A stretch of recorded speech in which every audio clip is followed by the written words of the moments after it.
y va a prolongar su duración de acción y también empieza más rápido su acción. Hay otros elementos también que se usan, como los alfa-2 agonistas. ¿Conocen un alfa-2 agonista? Hemos hablado de alfa-1.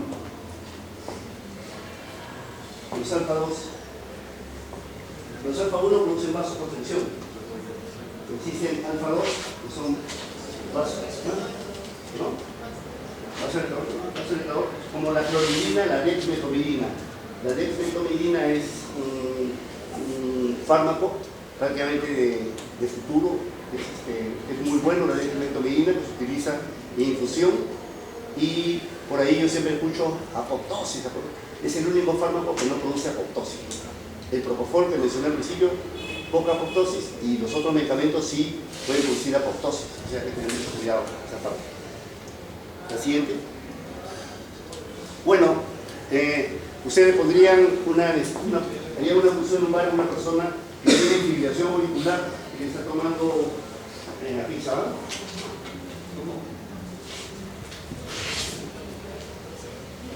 ¿Se pondría? ¿Saben lo que es Apixaban? Es un anticoagulante oral. ¿Le pondría una función lumbar? Bueno, lee acá, coagulopatía o paciente que está tomando anticoagulantes está totalmente contraindicado, porque podemos poner, ¿no? Hemos dicho que hay vasos en esa zona, ¿no? De repente no pone muy central, un poquito para mediano, toca un vaso, sangra, está anticoagulado y se va formando un hematoma, ¿no? Un hematoma subdural o un hematoma espinal. Y ese caso es una emergencia o es una paraplegia, ¿no? Si el paciente no quiere, tiene que tener un consentimiento informado, no se le pone. Si tenemos un forúnculo en esa zona donde se va a pulsar, la lógica nos dice que no.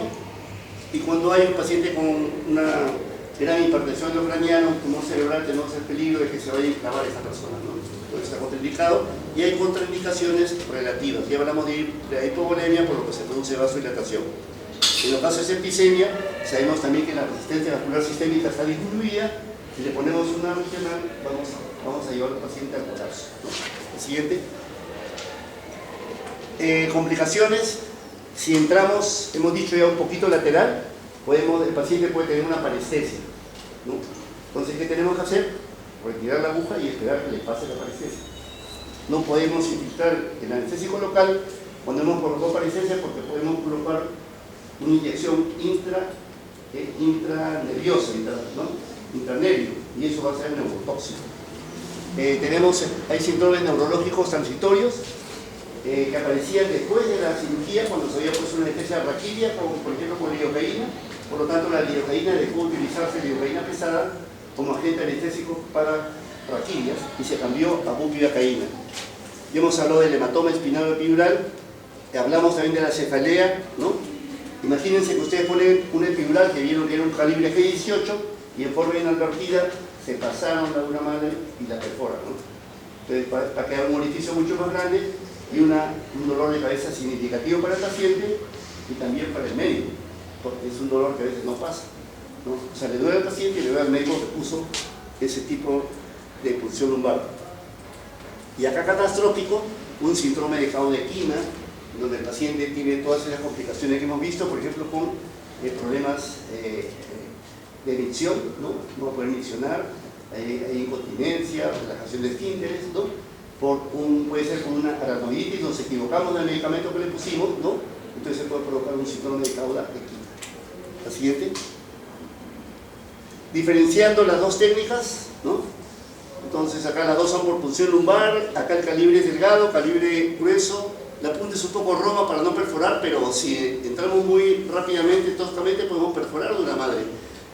Acá sale el líquido cefalorraquídeo, que es lo que le expliqué, la técnica de la pérdida de resistencia, ¿no?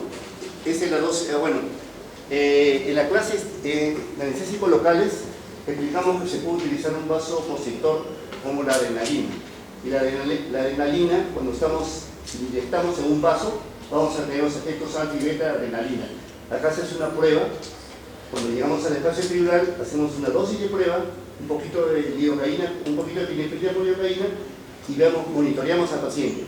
Si está con 100, 120,80, le ponemos esa dosis de prueba y nos aumentó a 140, 160 con 100, y hay taquicardia, quiere decir que nuestra aguja está en un vaso. A pesar de que no ha salido sangre, porque hemos dicho que siempre hay que aspirar, pero que eso no, el hecho de que no salga sangre, no dice que no estemos en un vaso, podemos estar. Y eso se puede comprobar por esa técnica, ¿no?, de la dosis de prueba. Acá se utiliza 2 centímetros, como hemos visto, acá se utiliza BNB hasta 20 mililitros. O sea, ¿qué pasa si yo perforo una madre en forma inadvertida, no me doy cuenta y le inyecto lo que va a hacer en el espacio epidural, el espacio raquídeo? Masivamente, anestésico local isobárico o hipovárico, entonces voy a tener un bloqueo raquídeo total. Una emergencia en la cual va a haber un bloqueo simpático, bradicardia, todo lo que hemos visto, y tenemos que actuar. Puede llegar el paciente al paro cardíaco, actuar de inmediato, manejo de la vía aérea, intubación, pasar volumen y los problemas que pueden ocurrir si no nos damos cuenta de esto, ¿no? La cefalea, baja incidencia, alta incidencia de cefalea cuando no nos damos cuenta y perforamos la madre por el grosor de la aguja. Ya hablé del bloqueo espinal total, acá solamente un bloqueo espinal alto, y la mayor toxicidad sistémica. Si yo inyecto bupivacaína, dimos el espacio epidural, no aspiramos e inyectamos en el intravascular, vamos a tener efectos adversos sistémicos cardiovasculares, ¿no? Donde puede haber arritmias que amenazan la vida. Dígame una arritmia que amenaza la vida. ¿No? Una arritmia que amenaza la vida. ¿Perdón? ¿Perdón? Fibrilación ventricular.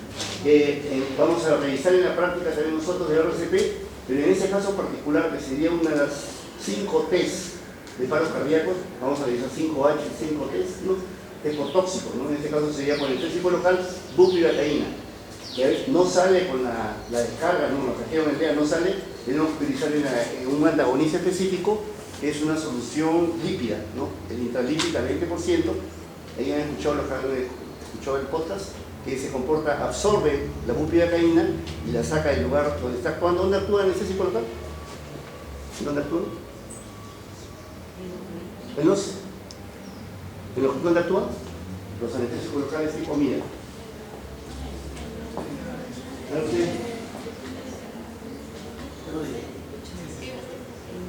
¿Dónde? ¿Oyeron los canales de sodio? Pues bloquean la entrada de los canales de sodio y de esa manera impiden la conducción del estímulo nociceptivo. En este caso, ahí es donde actúan y nos va a jalar esta bupivacaína que está teniendo efectos deleterios. A veces no sale, ¿no?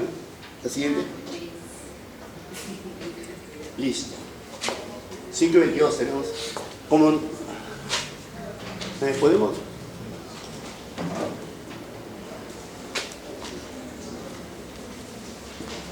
¿O no he escuchado todavía?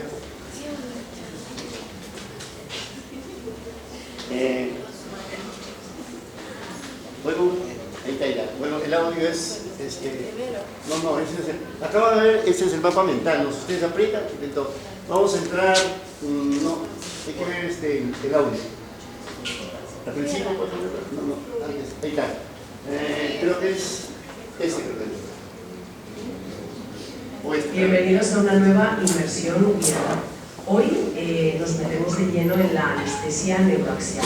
Exacto, ese término que agrupa la anestesia espinal y la epidural. Tenemos aquí varios documentos médicos, revisiones, estudios, y la idea es desgranar la anatomía. Pues sí, ver cómo funcionan, para qué se usan, qué fármacos intervienen. Y muy importante, qué las hace seguras y, bueno, qué puede ser mal también. Claro. Si alguien ha tenido interés en entender estas técnicas, tan comunes en quirófano o en partos, pues este es el análisis. Vale, vamos a ello. Venga, la idea básica, como decías, es bloquear los nervios, temporalmente, claro, cerca de la médula espinal. Con un anestésico local. Con un anestésico local, sí, para quitar la sensación, sobre todo el dolor, en una zona concreta, y así poder operar, o bueno, aliviar dolores fuertes. Y para hacerlo bien, sin problemas, me imagino que entender la anatomía es el primer paso. Fundamental. Totalmente. No hace falta ser anatomista, pero sí visualizar la columna, la médula dentro, y los espacios donde se pinchan. ¿Cuáles son esos espacios clave? Son 2 principalmente. Primero, el espacio epidural. Está justo por fuera de la dura madre, que es la capa más externa que envuelve la médula. Ajá. Es un espacio, digamos, estrecho. Tiene grasa, vasos, y por ahí pasan las raíces nerviosas. Ahí va la anestesia epidural. Vale, fuera de la dura. ¿Y el otro? El otro es el espacio subaracnoideo. Ese está por dentro de la dura madre y de otra capita más fina, la aracnoides. Ah, vale. Ahí dentro está el líquido cefalorraquídeo, el LCR. Es el líquido transparente que baña médula y cerebro. Y ahí, en el líquido, es donde va la espinal. Exacto. La espinal o intradural o raquídea, como también se llama. Directa al LCR. Entendido. Dos sitios distintos. Epidural fuera, espinal dentro, en el líquido. Y supongo que donde pinchas exactamente es crítico para no dañar la médula. Absolutamente crítico. Piensa que la médula espinal, en casi todos los adultos, acaba más o menos a nivel de L1, la primera lumbar, o L2. ¿Tan arriba? Sí. Por debajo de ahí ya no hay médula como tal. Lo que hay es un manojo de nervios flotando en el LCR, la famosa cauda equina, la cola de caballo. Ajá. Por eso las funciones, sobre todo la espinal, se hacen más abajo, en la zona lumbar baja, entre L3 y L4, o L4 y L5. Para estar seguros de no tocar la médula. Exacto. Es una zona de seguridad anatómica, por así decirlo. Vale. ¿Y cuándo se usan estas técnicas? ¿Mencionabas cirugías, partos? Pues mira, se usan muchísimo. Cirugía de la mitad inferior del cuerpo, ¿sabes? Prótesis de cadera, de rodilla, Sí. cesáreas, operaciones de vejiga, ginecológicas, cirugía vascular de piernas, un montón. También para controlar el dolor después de operar, o incluso para dolor crónico. La clave es que se pueda operar sin dormir del todo al paciente, ¿no? Eso es, siempre que la zona a tratar quede bien anestesiada. Pero claro, no serán para todo el mundo. Hay líneas rojas, contraindicaciones absolutas. Las hay, y son bastante de sentido común. La primera, que el paciente no quiera. El rechazo del paciente es absoluto. Lógico. Luego, una infección clara en la piel justo donde vas a pinchar, o una infección general grave, una sepsis. Uf, claro. Problemas serios de coagulación también. Imagina un sangrado ahí dentro, podría comprimir la médula, muy peligroso. Vaya. Y por último, si hay mucha presión dentro del cráneo, una punción lumbar podría causar una complicación muy grave, una herniación cerebral. Entendido. Riesgos serios a evitar. ¿Y los fármacos? ¿Qué es lo que hace la magia? ¿Los anestésicos locales? No. Principalmente sí. Son fármacos que lo que hacen es bloquear la señal nerviosa de forma temporal. ¿Y cuáles se usan más? Hoy en día, sobre todo los de la familia de las aminoamidas. Seguro que suenan.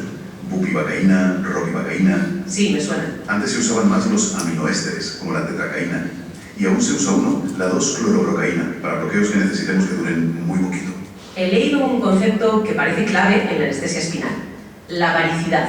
Suena un poco técnico. Pues no lo es tanto, ya verás. Se refiere simplemente a si el anestésico que inyectamos es más denso, menos denso o igual de denso que el líquido cefalorraquídeo. Ah, Piensa en aceite y agua. El aceite menos denso flota. claro. Pues aquí, por la gravedad, pasa algo parecido. O sea que si la solución es hiperbárica, que significa más densa, Normalmente porque le añaden glucosa. Sí, tenderá a irse hacia abajo, a las zonas más bajas según cómo esté el paciente. exactamente. Y si es hipobárica, menos densa, pues tenderá a subir, a flotar. ¿Y las isobáricas? Las isobáricas, densidad parecida al LCR, se quedan más donde las pones, se difunden más localmente. No se mueven tanto por la gravedad. Qué curioso. O sea que jugando con eso puedes dirigir un poco el bloqueo. Esa es la idea, sí. Ayuda a controlar qué nervios bloqueas más. Muy visual. ¿Y de los fármacos concretos, hay alguno que sea el rey ahora mismo? Pues probablemente la bupivacaína es la más usada en espina dorsal. ¿Por qué? Es potente, dura bastante, un tiempo intermedio largo y muy importante. Tiene muy bajo riesgo de causar una cosa que se llama síntomas neurológicos transitorios, SNT. SNT, ¿eso qué es? Era un efecto secundario que se veía más con otro anestésico, la lidocaína, cuando se usaba en espinal. Daba un dolor raro o molestias en las nalgas, en las piernas. Uf, Aparecía cuando se pasaba la anestesia. Era pasajero, pero bastante molesto. ya me imagino. Y eso hizo que la lidocaína para el espinal, pues se use mucho menos ahora. Aunque sigue siendo útil para otras cosas, ¿eh? Pero es un buen ejemplo de cómo la experiencia y los efectos secundarios cambian qué fármacos elegimos. Interesante esa evolución, sí. Oye, y a veces se añaden otras cosas a los anestésicos. Los coadyuvantes, creo que se llaman. Sí, muy a menudo. Sobre todo en la espinal. Se ponen dosis pequeñitas de opioides, fentanilo, morfina, para potenciar muchísimo el efecto contra el dolor, la analgesia, y para que dure más tiempo después de la cirugía. Ah, vale. El fentanilo, por ejemplo, actúa muy rápido, pero dura menos. La morfina tarda más en empezar, pero el alivio del dolor te puede durar casi un día entero. Vaya, ¿y el beneficio es solo más analgesia o...? Principalmente sí, pero ojo, tienen sus cosillas. Lo más común es que den picor. Pruritus se llaman técnicamente. ¿Picor? Qué curioso. Sí, es bastante frecuente. También pueden dar náuseas. Y la morfina, como es menos liposoluble, puede subir lentamente por el líquido y muy raramente causar una depresión respiratoria horas después. Hay que vigilar. Entiendo. O sea que no es solo añadir y ya está. No, hay que saber lo que se hace. A A veces también se usan otros fármacos, como la clonidina, para alargar el bloqueo. Vale. Una vez que se inyecta todo, ¿qué decide hasta dónde llega el efecto y cuánto tiempo dura? A ver, el nivel, o sea, hasta dónde sube el bloqueo, depende sobre todo de lo que hablamos, la variedad y cómo coloques al paciente. Y también de la dosis total de fármaco. Más dosis, normalmente, bloqueo más extenso. Lógico. ¿Y la duración? La duración depende sobre todo del fármaco que uses. La bupivacaína dura más que la lidocaína, por ejemplo. Y también de la dosis. A más fármaco, más duración. Tiene sentido. Y mientras está puesto el bloqueo, ¿qué le pasa al resto del cuerpo? ¿No afectará solo a la zona operar, no? No, claro que no. El efecto más importante y el más frecuente es en el sistema cardiovascular. ¿Ah, sí? Sí. Al bloquear los nervios simpáticos se produce una vasodilatación. Vamos, que las arterias y las venas se relajan. ¿Y eso? Baja la tensión. Exacto. Baja la tensión arterial. La hipotensión es la complicación o el efecto secundario más común con diferencia. ¿Y puede bajar mucho? Pues depende. Depende de cuántos nervios simpáticos bloquees, o sea, de lo alto que llegue el bloqueo. Si es un bloqueo bajo, el cuerpo más o menos compensa. Pero si sube. Pero si sube por encima de las vértebras torácicas medias, digamos de 4 más o menos, puede bloquear también los nervios que van al corazón y que lo aceleran. ¡Ostras! Y el resultado puede ser que baje la frecuencia cardíaca, bradicardia, además de la tensión baja. A veces puede ser una bajada importante. ¿Hay alguna situación especialmente delicada con esto? Hay un reflejo curioso, se llama reflejo de Sol-Jarisch. Pasa si la cantidad de sangre que llega al corazón baja de golpe, mucho. Ajá. El corazón como que se siente vacío y paradójicamente manda una señal vagal que hace que baje más aún la frecuencia y la tensión. Puede llevar hasta un desmayo, un síncope. Madre mía, suena fuerte. Es poco común, pero hay que saber que existe. ¿Y cómo se manejan esas bajadas de tensión o de pulso? Lo primero es intentar prevenirlas. A veces se ponen líquidos intravenosos antes. Si pasa, pues se trata con fármacos. ¿Qué fármacos? Vasopresores como la efedrina o la fenilefrina para subir la tensión. Y atropinas si lo que baja mucho es la frecuencia cardíaca. En casos ya muy graves, pues adrenalina. Vale. ¿Y la respiración? Si el bloqueo sube mucho, te puedes quedar sin respirar. Es una duda muy habitual, pero normalmente no. A ver, aunque un bloqueo muy alto te paralice los músculos que hay entre las costillas. Sí. El músculo principal para respirar es el diafragma. Y los nervios del diafragma salen de mucho más arriba, del cuello C3, C5. Así que normalmente no se afectan. Ah, bien. Lo que sí puede pasar es que notes que te cuesta toser fuerte. El riesgo para la respiración viene más si te sedan demasiado con otras cosas o si la tensión baja tantísimo que afecta a todo el cuerpo. Vale, eso tranquiliza bastante. Mencionaste antes algo llamado bloqueo diferencial. ¿Qué es eso exactamente? Pues que los anestésicos locales no afectan a todos los tipos de nervios por igual. Ah, ¿no? ¿No?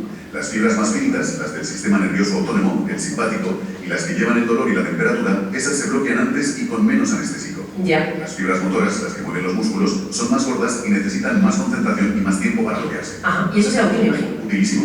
Permite, sobre todo con el epidural, donde puedes ajustar más la dosis y la concentración, conseguir quitar el dolor. El bloqueo sensitivo. Eso es. Sin quitar del todo la fuerza muscular, el bloqueo motor. El ejemplo típico es la epidural para el parto. Claro. Quieres quitar el dolor de las contracciones, pero que la mujer pueda moverse un poco y empujar. Pues eso se consigue jugando con el bloqueo diferencial. Fascinante, puede ajustar eso. Bueno, y ahora, inevitablemente hay que hablar de los riesgos. ¿Qué puede salir mal? A ver, aunque son técnicas muy seguras en general, claro que pueden pasar cosas. Las más frecuentes ya las hemos dicho. La bajada de tensión, la bajada de pulsaciones, las náuseas, que muchas veces son por la tensión baja, los escalofríos, o que te cueste orinar un rato. Vale. Y a veces, pues el bloqueo no queda perfecto, queda a parches, o no sube lo suficiente. Esas parecen cosas, bueno, manejables. Pero las complicaciones neurológicas, esas asustan más. Son muchísimo menos frecuentes, por suerte. Pero sí, pueden ser más serias. La más conocida es la cefalea postfuncional, la CPPD. ¿Dolor de cabeza? Sí, pero uno muy particular. Ocurre porque el agujerito que deja la aguja en la dura madre y en las finales a propósito, y el epidural sería accidental, pues a veces no se cierra bien y sigue saliendo un poquito de LSR. Ah. Y esa pérdida de líquido causa un dolor de cabeza que empeora la barbaridad al levantarte y mejora mucho a tu parte. Es muy característico. ¿Y se puede hacer algo? Sí, sí. Muchas veces mejora solo con reposo, bebiendo líquidos, analgésicos. Pero si es muy fuerte o no se va, lo más eficaz es hacer un parche hemático. Parche hemático. Se coge un poco de sangre del propio paciente y se inyecta en el espacio epidural, cerca del agujero, para taponarlo. Funciona muy bien. Y bueno, usar agujas muy finas de punta especial, tipo punta de lápiz, ha bajado muchísimo la incidencia de esta cefalea. Vale. Mencionaste antes los SNT con la lidocaína. ¿Hay otros problemas neurológicos posibles? Pues mira, muy raro, pero podría haber una lesión directa de un nervio si la aguja lo toca. Por eso, si notas un calambrazo fuerte al pinchar, hay que avisar. Y otra cosa también bien rara, pero que puede ser catastrófica, es un hematoma. Un sangrado dentro del canal que comprima la médula o los nervios. El riesgo es mínimo en el sana, pero aumenta mucho si tienes problemas de coagulación o más importantes. Por eso es tan importante saber cuánto es. Si vas a requerir diagnóstico y cirugía urgente para descubrir. La coagulación es un punto crítico, veo. ¿Y las infecciones? Extremadamente raras. Hablamos de meningitis o un absceso epidural. Son muy poco frecuentes, gracias a que se trabaja con mucha asepsia. Todo muy estéril. Pero, ojo, no hay que rotar la vaca. Ahí lo vamos a cortar. Ya en su casa lo pueden ver. Hay otra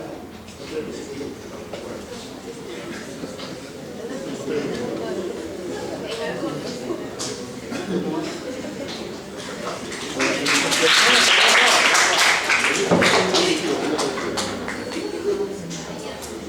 ¿Es el último? Regresa para otro más sobre el anterior. ¿No? Arriba, para arriba. El primero. Ahí está. Por favor, cópiense. Con estas 4 preguntas vamos a ver la asistencia. Por ahí que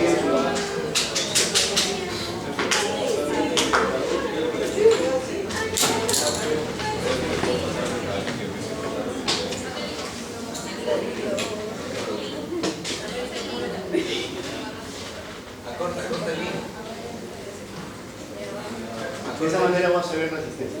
No tomar ahí. Debe ser 1 minuto por cada pregunta. Se ha escuchado el audio y clase. Lo va a responder fácil. 4 preguntas por 5.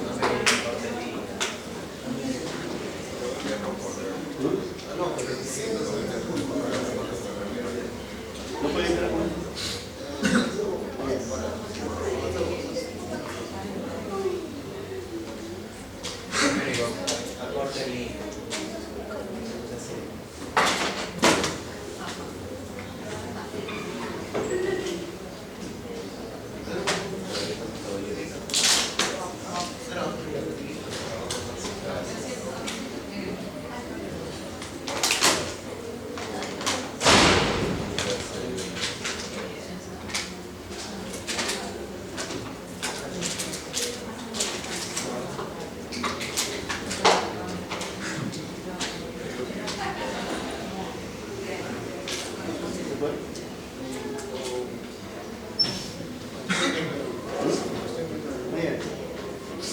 Se lo están enviando.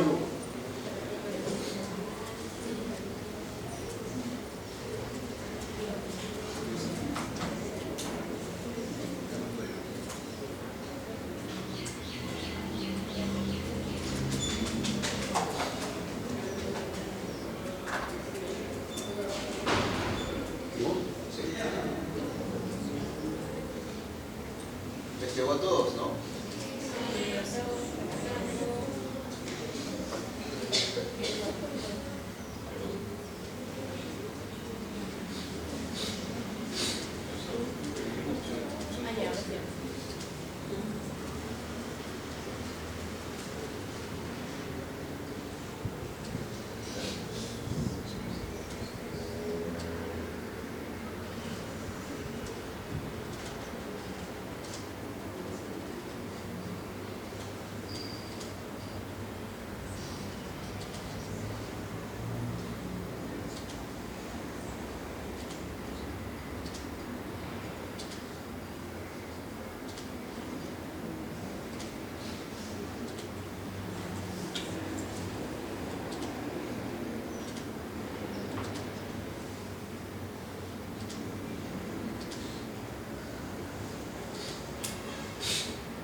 justo ahorita acaba de terminar la clase 5:40. Usted me dice, bueno, pueden seguir escribiendo. Hemos tenido bueno, mi idea ha sido realizar una clase lo más interactiva, pero que no ha sido mucho. Entonces, en la práctica lo vamos a hacer. Hemos avanzado con una encuesta, con una lluvia de ideas con Mentimeter, y eso me llamó a poner este diapositivo, en la cual el segundo, nosotros en nuestro trabajo somos buenos samaritanos, ¿no? Y en este caso particular de la anestesia local, vamos a minimizar el sufrimiento del paciente y hacer que se sienta seguro. Porque alguien escribió viva Cristo Rey, pero nos asemejamos, lo que hizo Cristo no es una parábola de buen samaritano, ¿no? Nosotros siempre les digo que somos artistas, ¿no? Debemos comportarnos como lo que somos unos artistas en todo lo que hagamos. Cuando hagan su técnica quirúrgica, ustedes son los artistas, lo más bonito que sea, esmerarse para hacerlo mejor, tanto en cirugía como en anestesiología. Somos servidores, los anestesiólogos, bueno, todos los médicos somos servidores, pero en el caso particular nosotros le damos atención a todas las especialidades del hospital. Ahora, puse el ejemplo, ¿no? En sala de operaciones, tomografía, resonancia magnética, gastroenterología, donde se nos llama y nosotros vamos para colaborar con el trabajo de otros colegas especialistas. Y también somos coordinadores, anestesiólogos, jefe del departamento de anestesiología y centro quirúrgico, coordina el equipo de anestesia que participa en el perioperatorio del paciente, coordina con el cirujano. Acá realmente el trabajo es una responsabilidad de ambos, ¿no? Acá no hay uno más que el otro, pero bueno, el anestesiólogo es el que está en esas operaciones y conoce mucho más. En la mañana, en una clínica, un cirujano le escribía al subdirector que estaba el paciente anestesiado y que de farmacia no le habían llevado lo que le había pedido. Entonces, porque en las clínicas, en otros sitios, y además en las coordinaciones son médicos que no tienen, ni médicos, la enfermera u otro personal que no tiene conocimiento de hacer operaciones. Y el que tiene más conocimiento de hacer operaciones es el anestesiólogo, porque es el que vive ahí y conoce todo. Lo que hace el cirujano, conocemos a todos los cirujanos, todos son buenos, pero hay unos mejores que otros, y conocemos el trabajo de todas las especialidades. Entonces hemos hecho un Mentimeter, la clase trató de ser interactiva, ojalá que el dispositivo nos haya ayudado, y hemos terminado con un podcast que ustedes lo han escuchado. Lo suspendimos porque estaba un poco rápido, yo sé que están cansados, pero en su casa con tranquilidad lo pueden escuchar, espero que no pase 20 minutos. Los que quieren revisar, ahí no tomamos el apunte, se pueden entrar al mapa mental, tanto esta como la clase anterior, y ahí les va a dar un avance, y si quieren pueden profundizar en las revistas o libros que quieren, ¿no? Y ahí también hay algunas preguntas frecuentes. Pero bueno, espero que les haya sido útil la clase. Es mi última clase que yo con ustedes y en la práctica.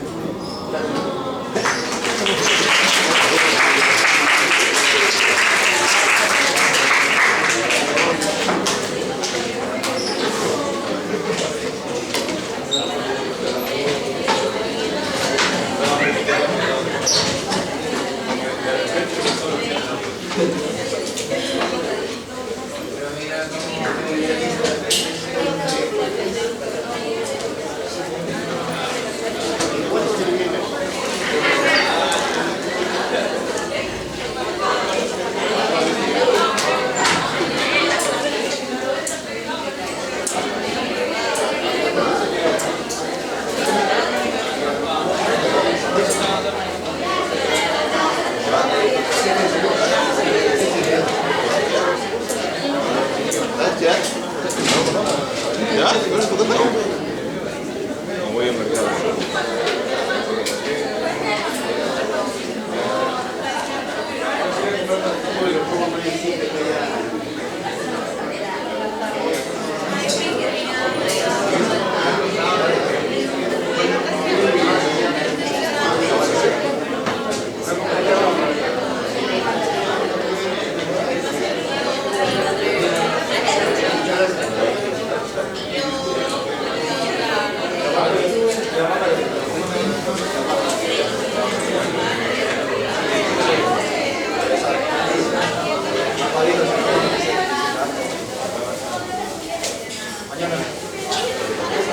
¿Vas a preguntar? Sí.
¿Van a jugar?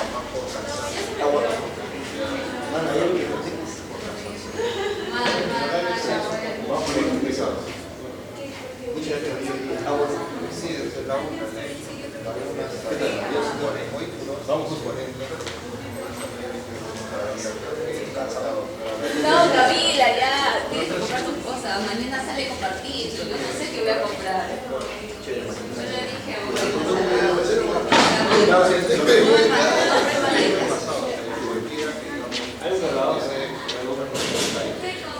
Y cualquier duda y está Américo alguien se olvidó. ¿Quién? Ah, esa bien. Gracias, doctor.